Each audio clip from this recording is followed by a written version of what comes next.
Salam sehat Bapak Ibu semuanya.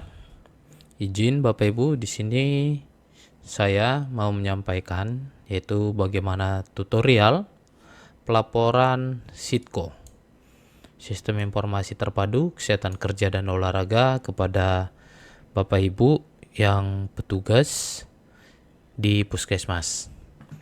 Baik, untuk website resminya itu ya, kita saat ini menggunakan website ini ya, sitko.kemkes.go.id.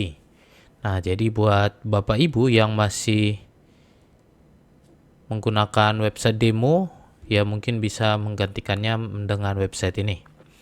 Karena demo itu hanya tempat untuk berlatih. Jadi kita menarik data, laporan, dan capaian itu dari Sitko. Baik. Setelah itu kita akan login menggunakan akun puskesmas masing-masing yang telah diberikan. Ya. Lalu setelah login akan muncul tampilan dashboard seperti ini. Nah, di bagian dashboard ini Bapak Ibu, itu adalah kinerja pelaporan puskesmas yang Bapak Ibu laporkan setiap bulannya. Jadi dari dashboard ini kita bisa melihat Bapak Ibu sudah mencapai level berapa untuk kesehatan kerja ataupun kesehatan olahraganya. Lalu untuk penginputannya Bapak Ibu kita langsung aja, yaitu di bagian entry data. Lalu kita pilih yang pertama adalah kesehatan kerja dan olahraga. Baik, untuk pertama kali kita akan lihat yaitu adalah form entry data kesehatan kerja dan olahraga. Tentunya tahun pelaporannya.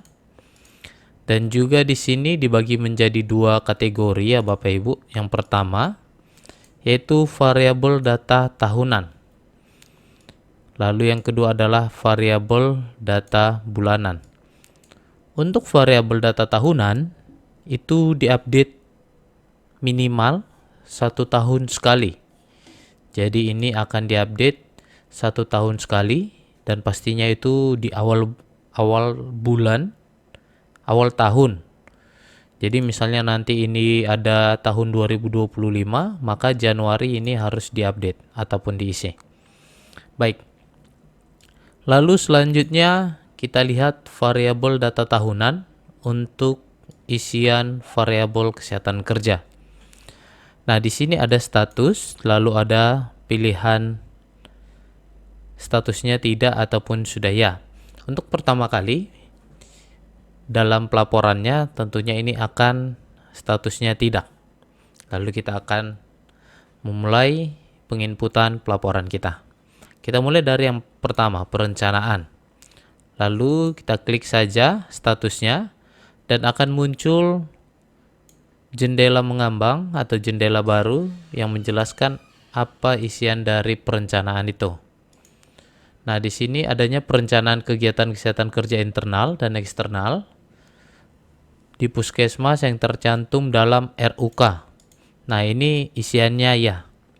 Kenapa saya bilang isiannya ya? Karena memang setiap puskesmas itu pasti memiliki perencanaan mengenai kesehatan kerja ataupun kesehatan olahraga di puskesmasnya. Baik, lalu selanjutnya adalah pengelola program kesehatan kerja. Oke, kita pilih ya, pengelola program kesehatan kerja. Lalu ada isian lanjutannya, yaitu apakah petugas terlatih kesehatan kerja. Nah, yang dikatakan terlatih kesehatan kerja ini, Bapak Ibu, yaitu petugas yang mendapatkan orientasi, baik itu dari Dinas Kesehatan Kabupaten Kota, ataupun dari Dinas Kesehatan Provinsi, ataupun langsung dari Kementerian Kesehatan. Jadi tidak harus serta-merta harus memiliki sertifikat yang membuktikan bahwasanya petugas tersebut terlatih kesehatan kerja. Oke, kita lanjut. Lalu selanjutnya adalah jabatan fungsional ataupun jakfung pembimbing kesehatan kerja. Nah, untuk jakfung ini juga itu tidak semua puskesmas memiliki jakfung, tapi ada juga yang memiliki jakfung. Nah, bagaimana mengetahuinya? tentunya perlu kami ingatkan bahwasanya pengelola program kesehatan kerja itu berbeda dengan jabatan fungsional. Bedanya itu di mana? Itu di sini ya, kita tunjukkan.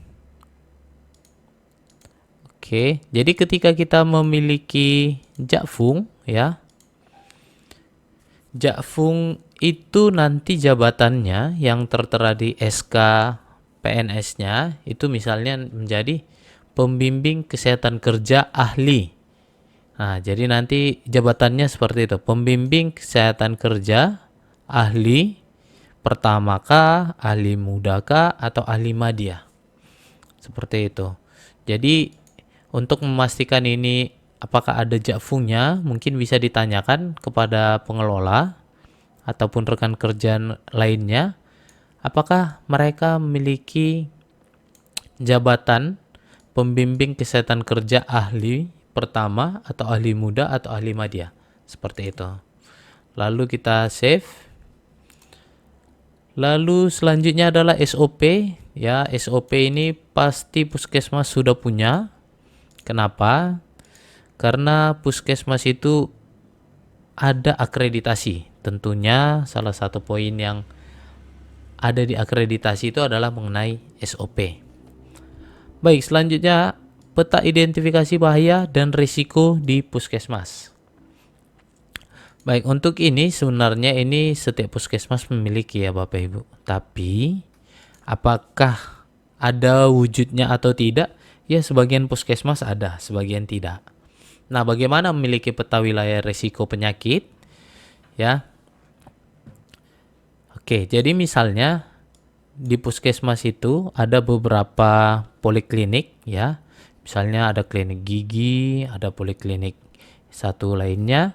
Nah, dari setiap poliklinik itu kita melakukan identifikasi bahaya dan risiko yang ada di setiap polikliniknya. Misalnya di poliklinik gigi, identifikasi bahaya risiko apa yang ada di dalam poliklinik gigi tersebut. Lalu nanti pindah ke ruangan sebelah, poliklinik lainnya. Jadi memang setiap ruangan itu harus memiliki identifikasi bahaya dan risikonya. Lalu selanjutnya adalah jalur dan tanda evakuasi. Nah, ini tentunya pasti ada. Pasti ada. Yang menjadi pertanyaan adalah apakah masih bisa dengan mudah terlihat atau tidak. Nah, bagi Bapak Ibu yang memiliki jalur dan tanda evakuasi yang sudah mulai usang, mohon untuk diperbaharui agar jalur dan tanda evakuasinya mudah terlihat mata. Seperti itu. Dan pastikan juga bahwasanya jalur dan tanda evakuasi ini Bapak Ibu itu mengarah ke titik kumpul. Jangan pula nanti dia mengarahnya entah ke jalan buntu ataupun ke kantin. Mana tahu terjadi renovasi bangunan puskesmas dan lainnya. Sehingga jalur dan tanda evakuasi yang sebelumnya itu menuju titik kumpul itu bisa saja menjadi buntu ataupun mengarah ke ruangan lain. Selanjutnya adalah ketersediaan APAR. Baik, setiap puskesmas itu karena sudah akreditasi pastinya memiliki APAR. Yang jadi pertanyaan adalah apakah APAR-nya itu masih layak digunakan atau sudah expired. Nah, ini mohon dicek ya Bapak Ibu. Jadi yang ketersediaan APAR ini yang masih layak digunakan. Nah, buat Bapak Ibu yang memiliki APAR yang tidak layak digunakan, mungkin APAR-nya bisa diisi ulang seperti itu. Kami biasanya menyampaikan ketika APAR itu sudah tenggat 1 minggu sebelum expired, tidak dipergunakan, kami selalu menyarankan untuk melakukan simulasi pemadaman api menggunakan APAR. Jadi APAR itu tidak sia-sia terbuang karena expired, malah bisa digunakan untuk peningkatan kemampuan daripada petugas puskesmas. Baik, selanjutnya kita masuk yang variabel kesehatan olahraga untuk variabel data tahunannya, yaitu perencanaan. Jadi di sini dia hanya satu, langsung saja pilih ya. Oke Bapak Ibu, mungkin itu saja untuk yang variabel data tahunan untuk kesehatan kerja dan olahraga. Jadi ini isiannya itu minimal 1 tahun sekali itu diupdate. Nah, jadi misalnya ketika ada yang tidak, lalu nanti di pertengahan tahun misalnya Puskesmas memiliki jabatan fungsional ini, maka ini bisa diupdate nanti di pertengahan tahun. Tidak harus menunggu awal tahun berikutnya, seperti itu. Jadi mana yang ada pembaruan ya silakan juga diupdate.